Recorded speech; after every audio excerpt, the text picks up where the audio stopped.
آپ کو ایک سیٹ بنا کے دے رہا ہوں رزق کا. یہ جب آپ دکان کھولتے ہیں نا، صبح جاب پر جاتے ہیں تو یہ آپ نے ذکر پڑھتے جانا ہے. دکان پہ آپ نے یہ ذکر پڑھنا ہے، اپنی جاب اپنی ڈیوٹی دیتے ہوئے آپ نے یہ ذکر پڑھنا ہے. یہ میں آپ کو ایک سیٹ بنا کر دیتا ہوں. وہ اذکار آپ کو بتا دیتا ہوں جن کا تعلق رزق کے ساتھ. ویسے میں نے کبھی دعویٰ نہیں کیا، لیکن آپ کی ایمان کی تازگی کے لیے میں آپ کو بتا دیتا ہوں کہ میرے پاس درجنوں شہادتیں ہیں، پرانے واقعات نہیں، موجودہ درجنوں شہادتیں ہیں. لوگوں نے بتایا شیخ صاحب ہم نے آپ کے یہ بتلائے ہوئے اذکار پر پابندی کی ہے، اللہ نے ہمیں غیب کے خزانوں سے وہاں سے رزق دیا ہے جس کا ہم تصور بھی نہیں کر سکتے. خطیب اور اس وقت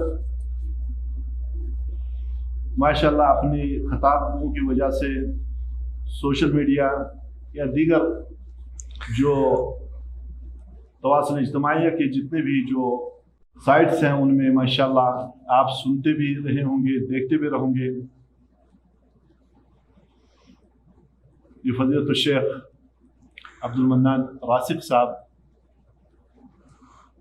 جو یہاں پہ اس سے پہلے بھی ماشاءاللہ ہمارے اجتماعات میں آئے ہیں اور ماشاءاللہ ان کی جو علمی خطابات وہ آپ لوگوں نے سماعت کیے ہیں.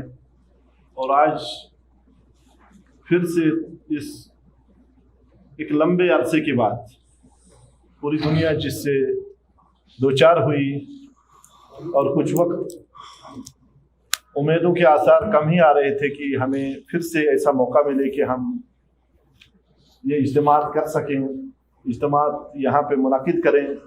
لیکن اللہ سبحانہ وتعالیٰ جو چاہتا ہے وہ حکیم ہے، اس کی ہر چیز میں ایک حکمت ہوتی ہے اور اس کی حکمتیں وہ یقین جانیے ہم پہ مخفی بھی ہیں اور وہ ہم سے بہتر وہ جانتا ہے.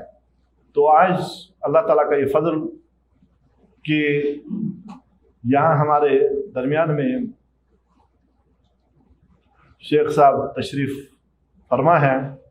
اب میں بغیر کسی طوالت کے، کیونکہ مشہور معروف شخصیت ہیں، کہیں بار آ چکے ہیں، تو ابھی کیونکہ جب پتہ چلا کہ طائف میں یہ وارد ہو چکے ہیں تو انہیں ہم نے طائف کے کناروں سے جانے واپس نہیں دیا، بلکہ ہم نے کہا اس شہر میں آئے جہاں نبی صلی اللہ علیہ وسلم پہ پتھر لوگوں نے برسائے.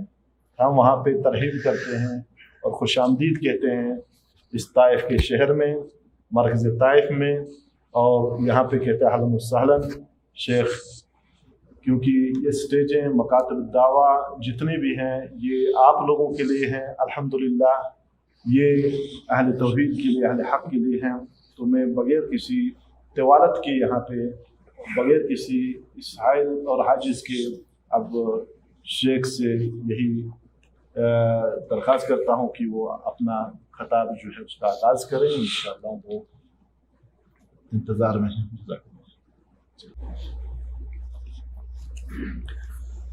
السلام علیکم ورحمۃ اللہ وبرکاتہ. ان الحمد للہ والصلاة والسلام علی رسول اللہ وعلی آلہ وصحبہ اجمعین. اعوذ باللہ السمیع العلیم من الشیطان الرجیم. وارزقنا وانت خیر الرازقین. وقال اللہ تعالی فی کتابہ المحکم وَيَرْزُقُ مَن يَشَاءُ بِغَيْرِ حِسَابٍ. قابل قدر سامعین، ناظرین، مشاہدین اور مستمعین، دین کی مجلس میں بیٹھنا بہت بڑے سعادت کی بات ہے، اجر و ثواب کی بات ہے. اگر انسان ادب و احترام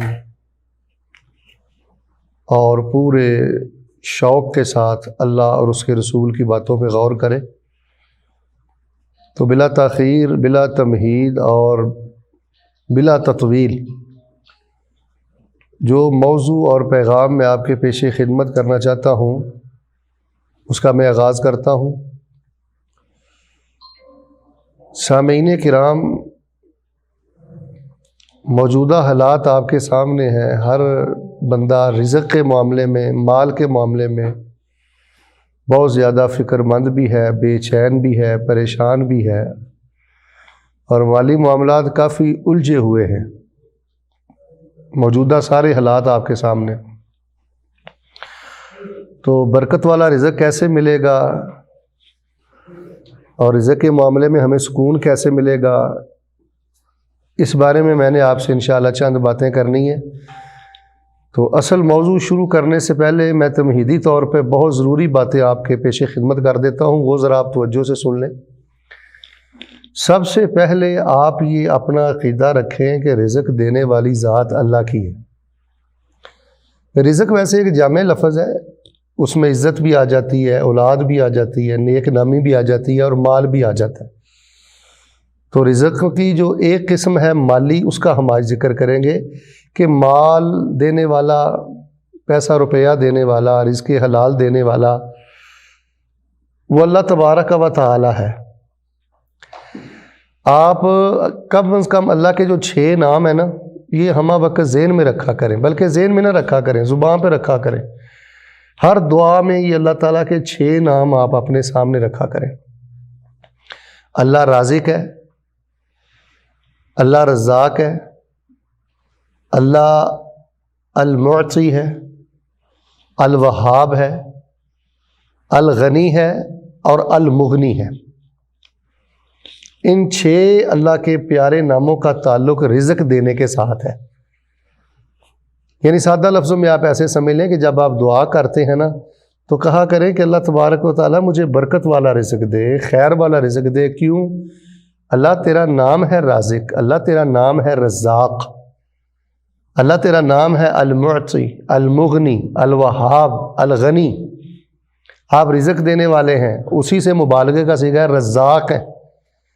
آپ عطا کرنے والے ہیں، المعطی. الوہاب کا معنی ہے بہت زیادہ دینے والا،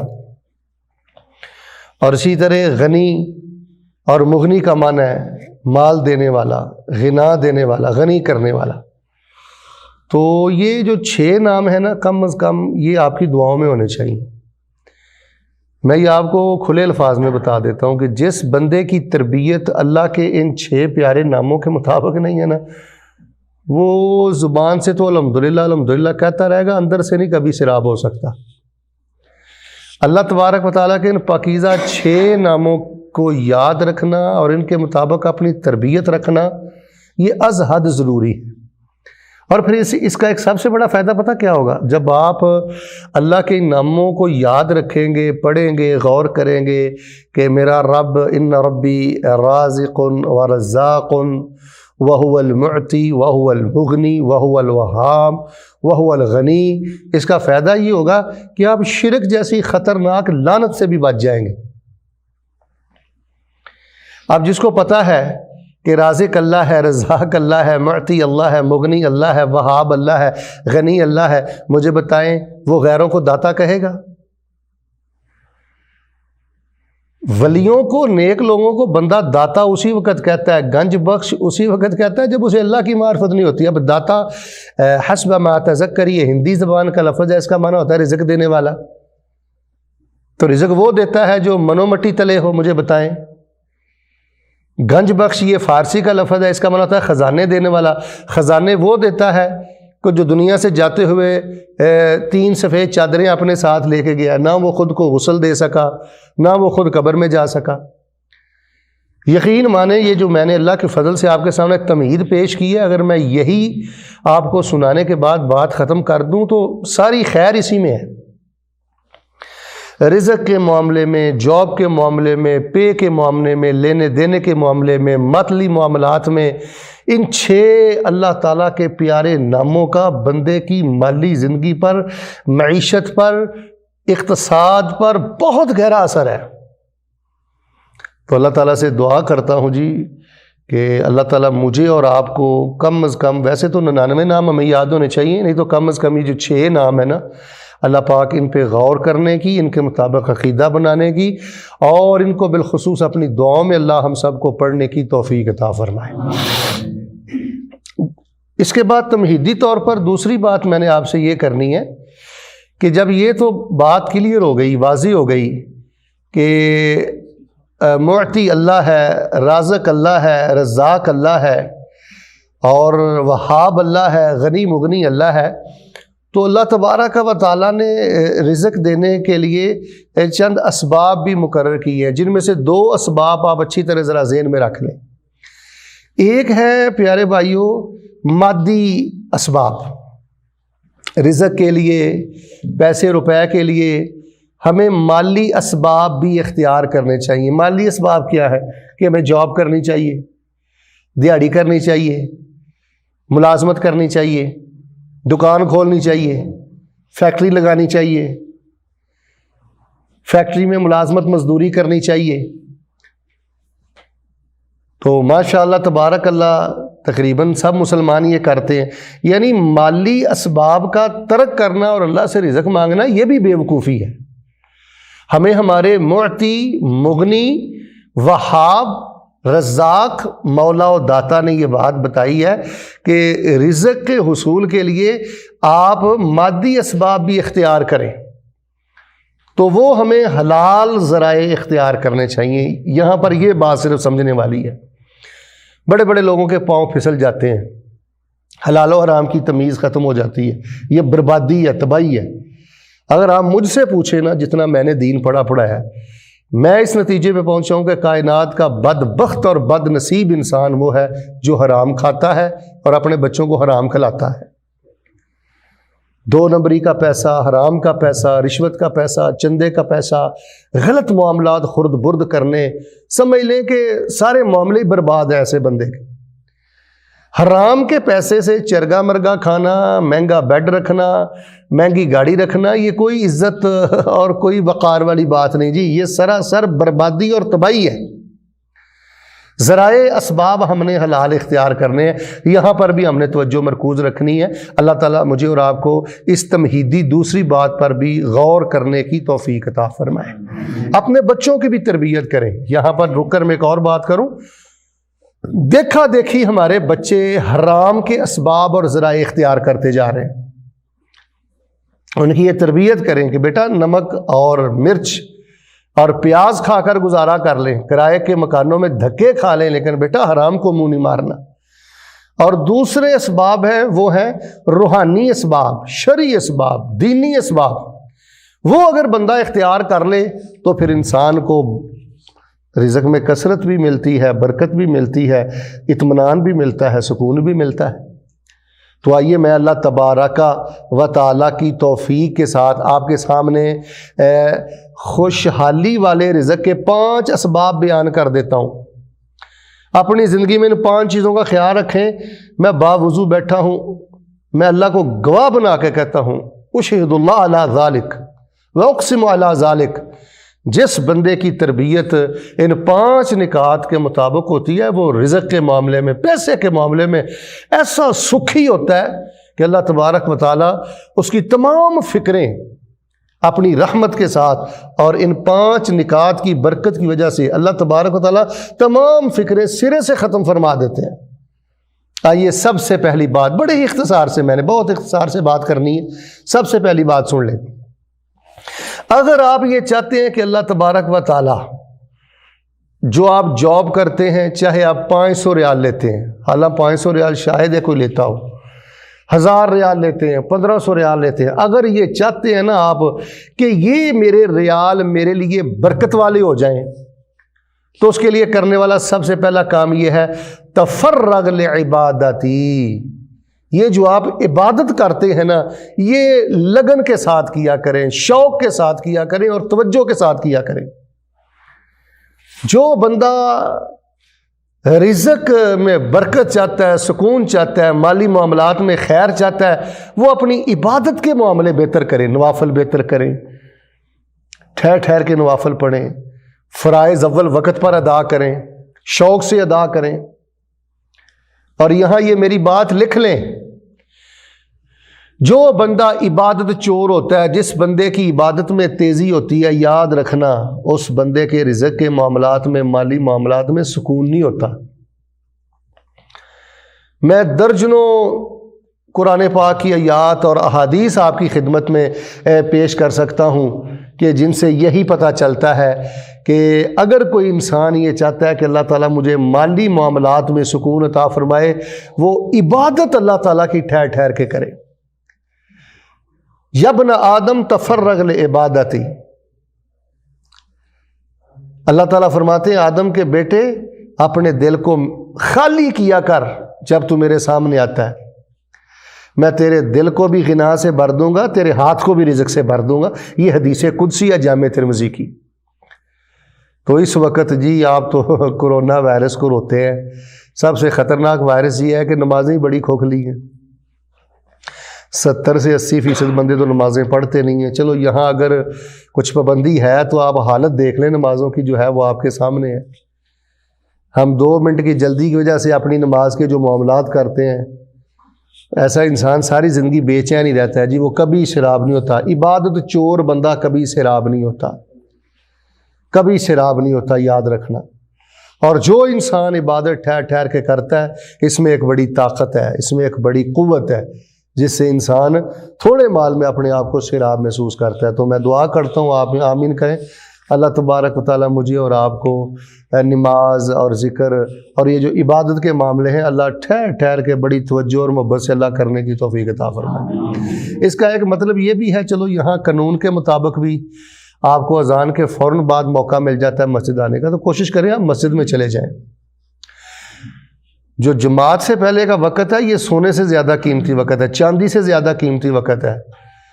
اور میں نے یہاں بھی دیکھا ہے، ہمارے بر صغیر پاک و ہند میں بھی ہے، کہ پہلی بات تو یہ ہے کہ اکثر لوگ جماعت سے پہلے آتے نہیں، اگر کوئی آ بھی جاتے ہیں تو وہ ٹیک لگا کے ہر آنے جانے والے کو دیکھتے ہیں، بے توجہی سے بیٹھتے ہیں۔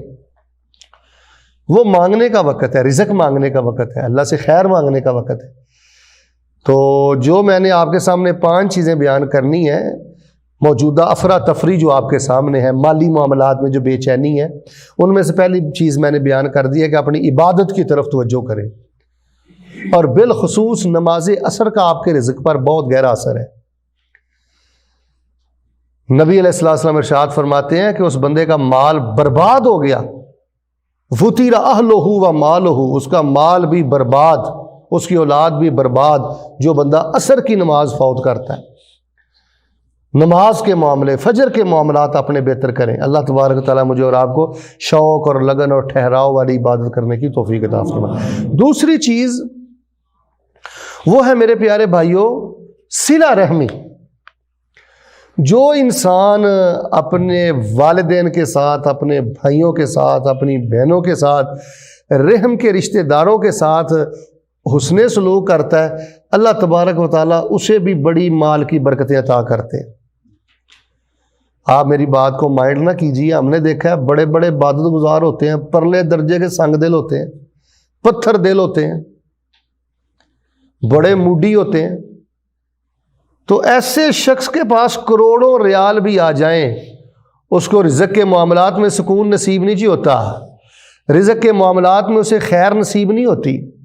میں آپ کے سامنے قرآن شریف سے اور رسول پاک علیہ السلام کی احادیث سے درجنوں ایسے دلائل رکھ سکتا ہوں جن کا خلاصہ یہ ہے کہ جو بندہ یہ پسند کرے کہ اللہ تعالیٰ مجھے فراخی والا رزق دے، مجھے برکت والا رزق دے، مجھے خیر والا رزق دے، وہ صلہ رحمی کرے۔ اور نبی علیہ السلام ارشاد فرماتے ہیں، غالباً آپ نے 2 یا 3 گناہ ایسے بیان کیے ہیں کہ جو بندہ یہ گناہ کرتا ہے اس بندے کو اس وقت تک موت نہیں آئے گی جب تک وہ اس کا وبال نہیں چکھے گا۔ فرمایا جن گناہوں پر اللہ بندے کی دنیا میں پکڑ کر دیتا ہے نا، ان گناہوں میں سے ایک گناہ قطع رحمی ہے۔ عبادت چور بندہ کبھی سراب نہیں ہوتا، وہ لاکھوں ریال کما لے، قطع رحمی کرنے والا متکبر آدمی جو بات بات پہ کہتا ہے میرا تیرا مرنجین مکا، میں تینوں کی سمجھنا، پیسے پہ گھمنڈ کر کے رحم کے رشتے توڑنے والا، اللہ کی قسم دنیا بھی برباد کر لیتا ہے، اس کا سب کچھ کمایا اس کے لیے وبال جان ہے۔ اللہ تبارک و تعالیٰ سے دعا کریں کہ اللہ تبارک و تعالیٰ مجھے اور آپ کو اپنی خاص رحمت کے ساتھ اور فضل و کرم کے ساتھ عبادت کے ساتھ ساتھ اللہ تعالیٰ ہم سب کو صلہ رحمی کرنے کی توفیق عطا فرمائے۔ اور تیسری بات تو بڑے راز کی بات آپ کو بتانے لگا ہوں۔ آپ 1000 مہینے کا لیتے ہیں نا، 1000 ریال، میں اللہ کی قسم اٹھا کے کہتا ہوں باوضو ہوں، اگر آپ یہ چاہتے ہیں نا کہ آپ کا 1000 ریال 1,00,000 ریال سے بھی زیادہ کام کرے، خرچ کیا کرو اللہ کی راہ میں۔ میں نے دیکھا ہے جو لوگ اللہ کی راہ میں خرچ نہیں کرتے ان کے رزق سے برکت اٹھ جاتی ہے۔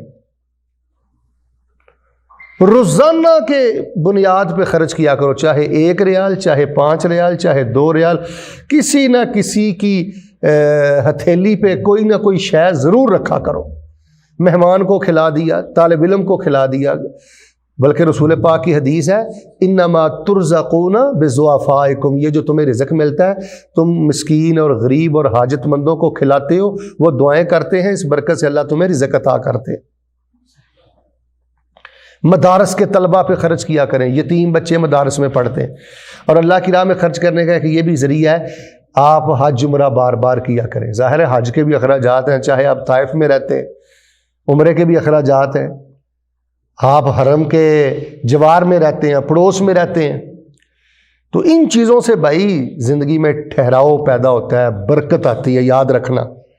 اور میں تو یہ سمجھتا ہوں، میں محرومی نہیں کہتا، بد نصیبی ہے جو بندہ حرم کے پڑوس میں رہ کر بھی بیت اللہ نہیں جاتا، مسجد نبوی نہیں جاتا۔ چلو اب تو یہ کرونا کی وجہ سے SOPs ہیں، کچھ معاملات ہیں، لیکن جب حالات نارمل ہو جائیں تو اپنی زندگی میں رکھیں، ہر ہفتے میں 1 دفعہ، 15 دن کے بعد 1 دفعہ، یا کم از کم مہینے میں 1 دفعہ عمرہ کریں، طواف کریں، اللہ کے گھر میں جائیں، اس سے اللہ بڑی برکتیں دیتا ہے۔ 3 باتیں میں نے آپ کے سامنے رکھی ہیں، ایک تو عبادت شوق سے کیجئے گا، دوسری بات یہ ہے کہ قطع رحمی نہیں کرنی، اکھڑ مزاج ہے نا آپ کی بہن، آپ کا بھائی، آپ نے اعراض کرنا ہے، قطع رحمی نہیں کرنی، بلکہ آپ نے اس حد تک صلہ رحمی کرنی ہے کہ جس رشتہ دار نے آپ کو ستایا ہے وہ ضرورت مند ہے، اگر آپ اس کا خرچہ اٹھا لیں تو وہ پریشان ہو سکتا ہے، آپ کسی دوسرے کے ہاتھوں اس کے گھر میں خرچہ بھیج دیں، اللہ سے اجر کی امید رکھیں اور خرچ کریں۔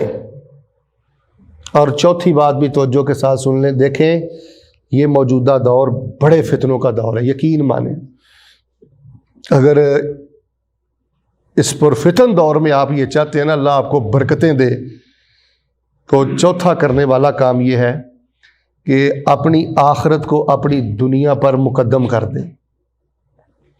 اس بندے کو مالی معاملات میں کبھی سکون نہیں ملتا جو نماز کو پیچھے کرے، جاب کو آگے کرے، نماز کو پیچھے کرے، ملازمت کو آگے کرے، نیند کو آگے کرے، نماز کو پیچھے کرے، خطبہ اول وقت میں پڑھیں، نماز اول وقت میں پڑھیں، ذکر اذکار کے معاملے اپنے بہتر کریں، یعنی دنیا پر آخرت کو ترجیح دیں، دنیا کا نقصان برداشت کر لیں، آخرت کا نقصان برداشت نہ کریں۔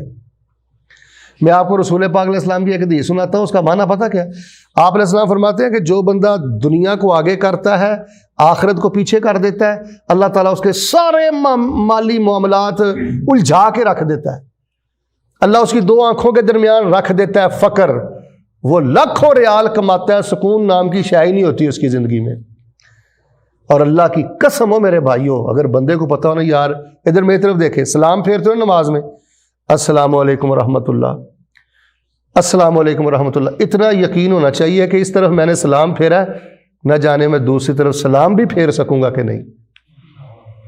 کتنی لاشیں ہیں جو ہندوستان گئی ہیں سعودیہ سے، کتنی لاشیں ہیں جو پاکستان گئی ہیں،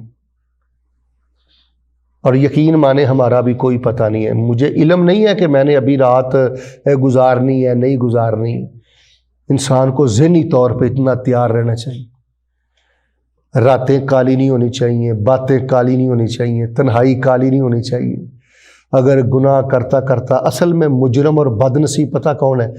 جو چوری چھپے گناہ کرتے رہتے ہیں، کوئی نہیں توبہ کر لیں گے، برباد ہو جاتے ہیں وہ لوگ، برباد ہو جاتے ہیں لوگ۔ میں آپ کو بات سنا دیتا ہوں، یہ سچی بات ہے۔ ریاض میں ایک لڑکا تھا، تو بس وہ برے تھے اس کے معاملات، بس وہ اچانک برائی کے معاملات میں ہی مر گیا۔ تو نبی علیہ الصلوۃ والسلام ارشاد فرماتے ہیں جس بندے کو قبر یاد ہو، موت یاد ہو، آخرت اس کی آگے ہو، یار طائف میں نہیں رہنا، دنیا میں نہیں رہنا، قبر میں چلے جانا ہے۔ اور آپ کو اس بات کا علم ہے جن کے لیے کماتے ہو، سب کچھ کرتے ہو، پتہ نہیں آپ کے مرنے کے بعد ان میں سے کسی نے آپ کی قبر پہ بھی جانا ہے کہ نہیں جانا۔ اولادوں کے معاملے آپ سنتے ہی رہتے ہو۔ کبھی آپ نے پاکستان میں سنا ہو ہندوستان میں سنا ہو تو مجھے بتانا کہ بھائی فوت ہو گیا اور دوسرا بھائی اس کی قبر پہ کبھی گیا ہو؟ کبھی آپ نے سنا ہو کہ کوئی بھائی اپنی بہن کی قبر پہ گیا ہو؟ اللہ کی قسم میں نے نہیں کبھی سنا۔ چلو اگر میں نے سال میں ایک دفعہ سن بھی لیا ہے تو یہ ایسا سننا نہ سننا برابر ہی ہوا نا۔ بڑی افراتفری ہے، اپنے پلے سب کچھ ساتھ لے کر جاؤ۔ موجودہ حالات میں یہ کہتا ہوں کہ یہ موضوعات ہر خطبے میں بیان ہونے چاہیے، ہر درس میں بیان ہونے چاہیے کہ اگر آپ رزق کے معاملے میں، کاروبار کے معاملے میں سکون چاہتے ہیں تو 5 کام کریں۔ 4 میں نے بیان کر دی ہیں، آخری توجہ سے سن لیں، پھر میں بات ختم کرتا ہوں۔ پہلی بات میں نے آپ کو بتائی ہے، نماز کی تیزی چھوڑ دیں۔ مسجد میں آ کے خدا کا واسطہ موبائل سے جان چھڑا لیں۔ درس ہو، تقریر ہو، سنتے ہو، اندر داخل ہوتے موبائل بند۔ قیامت نہیں آ چلی، پیچھے آگ نہیں لگی، کچھ نہیں ہوگا۔ یقین مانے یہ بھی ایک شیطان نے ہمارے دماغ میں بات بٹھا دی ہے۔ اگر میں نے موبائل بند کر دیا، آرام سے سنتے پڑھ لی، نماز پڑھ لی اور نماز کے بعد میں ذکر کرتا رہا تو نہ جانے کیا ہو جائے گا۔ بھائی کچھ بھی نہیں ہو جائے گا یار، تو مر بھی جا پھر بھی کچھ نہیں ہونا، تیرے بچے پل جائیں گے، سب کچھ ہو جائے گا۔ جن کے مر جاتے ہیں ان کے بچے نہیں پلتے، سب کچھ ہی ہوتا ہے۔ یہ شیطان کا بہت بڑا دھوکہ ہے کہ اگر 10 منٹ میں نے موبائل بند کر دیا تو پتہ نہیں کیا ہونا ہے۔ بھائی کچھ نہیں ہونا، تو اپنے آپ کو رب سمجھتا ہے؟ تیرے جیسے ہزاروں آئے چلے گئے، اپنی آخرت کھوٹی نہ کر، عبادت میں ٹھہراؤ۔ میں کہتا ہوں وائبریشن پہ نہ لگایا کریں، فون بند کیا کریں۔ 10 منٹ 15 منٹ سے کچھ نہیں ہوتا، یک سوئی سے اپنے اللہ کی پوجا کریں، عبادت کریں۔ یار کئی تو بدبخت ایسے ہیں کہ جو دہریے ہیں، اللہ کو مانتے ہی نہیں ہیں۔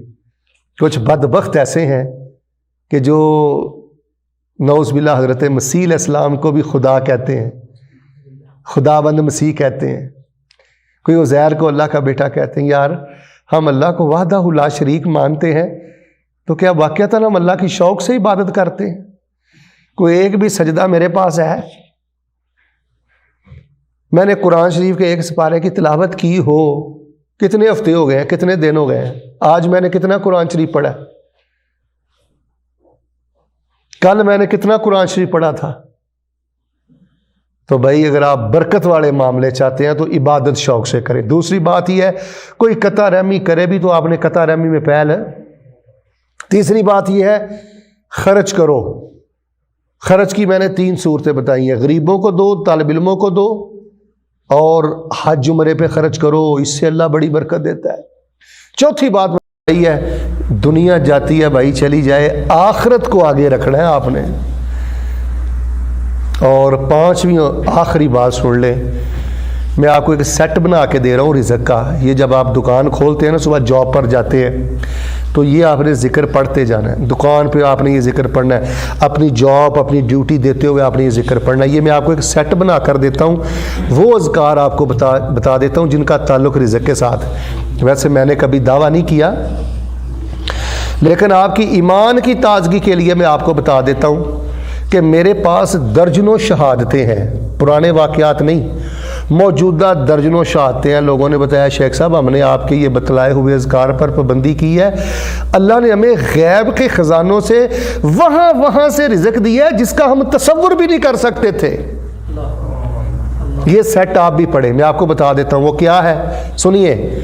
سبحان اللہ و بحمدہ، اللہم صلی علی محمد وعلی آل محمد، اللہم اغفر لی۔ سبحان اللہ و بحمدہ ہی ہے اس میں، یعنی تسبیح ہے، درود ہے اور استغفار ہے۔ کتنی چیزیں ہیں؟ سبحان اللہ و بحمدہ۔ نبی علیہ الصلوۃ والسلام نے فرمایا وَبِهِ يُرْزَقُ الْخَلَائِقُ، اٹھائیے امام البانی کی سلسلہ سیاح، فرمایا اللہ کی زمین پر جس مخلوق کو جہاں پہ روٹی ملتی ہے وہ سبحان اللہ و بحمدہ کی وجہ سے ملتی ہے، اور درود شریف پڑھنے والے بندے کو رزق کی کمی آتی نہیں ہے، اور استغفار فَقُلْتُ اسْتَغْفِرُوا رَبَّكُمْ إِنَّهُ كَانَ غَفَّارًا۔ تو یہ تین چیزیں اپنا ورد بنا لیں۔ مثلا ابھی آپ نے درس کے بعد جانا ہے، توجہ رکھنا، سبحان اللہ و بحمدہ اللہم صلی علی محمد وعلی آل محمد اللہم اغفر لی۔ یہ سیٹ پتہ کتنا باکمال ہے، اس کا معنی کیا ہے؟ سبحان اللہ و بحمدہ، میرے اللہ نکمہ میں ہوں، گندہ میں ہوں، گناہ گار میں ہوں، اللہ تو پاک ہے اور اپنی تعریفوں کے ساتھ پاک ہے۔ اللہ میں نبی پاک علیہ السلام کو دیکھا نہیں ہے، لیکن نبی علیہ السلام نے میرے لیے بڑی محنتیں کی ہیں، اللہ میرے نبی پاک کے بھی درجے بلند فرما اور آپ کے خاندان کے بھی درجے بلند فرما۔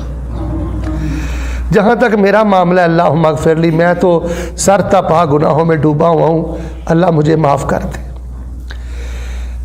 کتنے عظیم جذبات ہیں یار، اللہ تو پاک ہے، تیری تعریف ہے، میرے مرشد پاک حضرت محمد صلی اللہ علیہ وسلم کے رتبے بلند کر دے، انہوں نے میری خاطر بہت کچھ کیا ہے۔ اسی طائف میں جیسے کہ والی صاحب بیان فرما رہے تھے، پتھر کھائے ہیں میری خاطر کہ ہم جنت میں چلے جائیں۔ اللہم اغفر لی، مالک میں تو اپنے بارے میں اس کے علاوہ کچھ کہتا ہی نہیں ہوں کہ میں تو پاپی ہوں، مجھے معاف کر دے۔ اتنی طاقت ہے اس ذکر میں، اتنی قوت ہے اس ذکر میں، آپ کی سوچوں کے زاویے بدل جائیں گے، آپ کے دلوں کی کیفیت بدل جائے گی، آپ رزق کی مٹھاس محسوس کریں گے، آپ رزق کی برکت محسوس کریں گے۔ اور یہ بات آپ ذہن میں رکھ لیں، وقت سے پہلے نہیں ملتا اور نصیب سے آخرت برباد نہ کریں۔ ایک حدیث ہے رسول پاک علیہ السلام کی، آپ نے فرمایا مجھے جبریل نے، فرشتے نے یہ بات بتائی کہ لن تموت نفس حتی تستکمل رزقہا، اس وقت تک کسی بندے کو موت آتی نہیں جب تک وہ اپنے رزق کا آخری دانہ نہ چگ لے۔ موٹی جی گل میں تمہیں دسنا، بھائی جان جیڑی چاہ تسی پینی ہے نا، وہ چاہ پینی ہے، جڑی روٹی تسی کھانی ہے، اللہ دی قسمیں وہ روٹی کھان تو پہلے تانوں موت نہیں آ سکتی، نہیں آ سکتی۔ تو اس لیے میرے پیارے بھائیوں، لالچ دل سے نکال دو، مائنڈ نہ کرنا میری بات، آپ تو بڑے اچھے بھائی ہو، ورنہ میں نے مسلمانوں کو دیکھا ہے ہلکائے ہیں مال کے پیچھے، غیرتیں انہوں نے اجاڑ دی ہیں، عبادتیں ضائع کر دی ہیں، بے غیرت ہو گئے ہیں، حرام خور ہو گئے ہیں، اللہ ناراض کر لیا انہوں نے، جنت داؤ پہ لگا لی ہے انہوں نے، صرف دنیا کے چند ٹکوں کی خاطر۔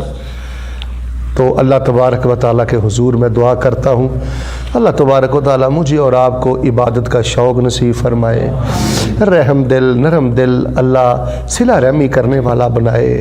نمازی بندے کا بہت بڑا امتحان ہے، دیکھیں جی کئی بھائی اجڑ دماغ ہوتے ہیں، کچھ بہنیں اجڑ دماغ ہوتی ہیں، کوئی سسرال میں کوئی خاندان میں لوگ ہوتے ہیں، جو ایسے لوگ ہوں تھوڑا سا ان سے اعراض کر لیں، قطع رحمی نہ کریں۔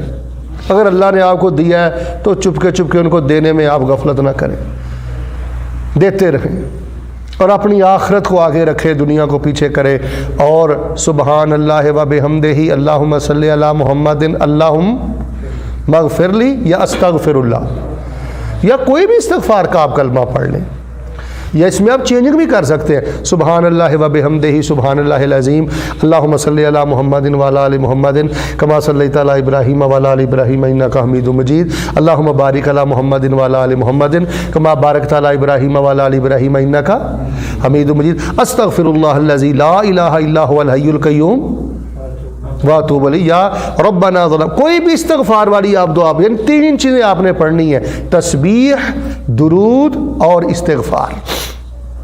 اور انشاءاللہ تھوڑے وقت میں اللہ کی رحمت سے میں نے آپ سے بہت زیادہ باتیں کر لی ہیں، کچھ ریکارڈ بھی ہو گئی ہیں، ان چیزوں کو بار بار سنیں، ان چیزوں پہ غور کریں، یار اپنے بچوں پہ رحم کریں، یار اپنی بیوی پہ رحم کریں، اللہ کی قسم اس کو نماز کی طرف اور دین کی طرف لے کے آئیں۔ دن میں نہیں تو کم از کم ہفتے میں ایک دفعہ ٹیلی فون کر کے پوچھا کریں بچوں کی نماز، تیری نماز، صبح کون اٹھا ہے کون نہیں اٹھا، سینہ جل جائے جب پتہ چلے کہ میری بیوی فجر کے وقت نہیں اٹھی، میری بیٹیاں فجر کے وقت نہیں اٹھی۔ میری بات کا غصہ نہ کرنا، بیرون ملک اگر آنے کا جواز ہے نا، چلو علماء جواز دیتے ہیں، ویسے تو بہت سارے علماء نے لکھا ہے کہ شادی کے بعد اگر بیوی دل کی خوشی سے اجازت نہ دے تو کسی خامد کے لیے حلال نہیں ہے کہ وہ پردیس میں رہے یا اس کو وہ اپنے ساتھ رکھے۔ یہ خیر فقہی مسائل ہیں، چاہے وہ سعودیہ ہے، وہ مسلم کنٹری ہے یا نان مسلم کنٹری ہے، یہ الگ بات ہے۔ لیکن اگر آپ حالات کی وجہ سے یہاں ہیں، اچھا روزگار ہے یا آپ سمجھتے ہیں کہ یہاں بہتری ہے، تو باہر صورت اپنے گھر کا خیال رکھیں۔ ایسے نہ ہو کہ پردیس کی وجہ سے آپ کے بچے ہی ویران ہو جائے، بچیاں ہی بے نماز ہو جائیں، گھر کے معاملے ہی الٹ پلٹ ہو جائے۔ اپنے گھر کو بہت زیادہ رکھیں، آن لائن رہیں ان کے ساتھ، رابطے میں رہیں ان کے ساتھ۔ میں اللہ تعالیٰ سے دعا کرتا ہوں کہ ہمارے شیخ محترم جنہوں نے مجھ جیسے ادنا سے طالب علم کو دین کی باتیں کرنے کی سعادت بخشی ہے، موقع دیا ہے، اللہ شیخ صاحب کو صحت ایمان والی زندگی دے۔ آپ بھائی بارش کے باوجود اور سردی کے باوجود ماشاءاللہ پھر بھی تشریف لائے ہیں۔ میری دعا ہے کہ اللہ آپ کی نسلوں کو بھی برکت والا رزق عطا کرے، اور اللہ تعالیٰ ہمارے خاندانوں میں جو فوت ہو گئے اللہ ان کو معاف کرے۔ اور ایک دعا بہت زیادہ کیا کرے، اللہ زندگی کی آخری نماز بھی باجماعت پڑھنے کی توفیق دینا۔ خوش نصیب وہ ہے جو زندگی کی آخری نماز بھی باجماعت پڑھ کے گیا ہے۔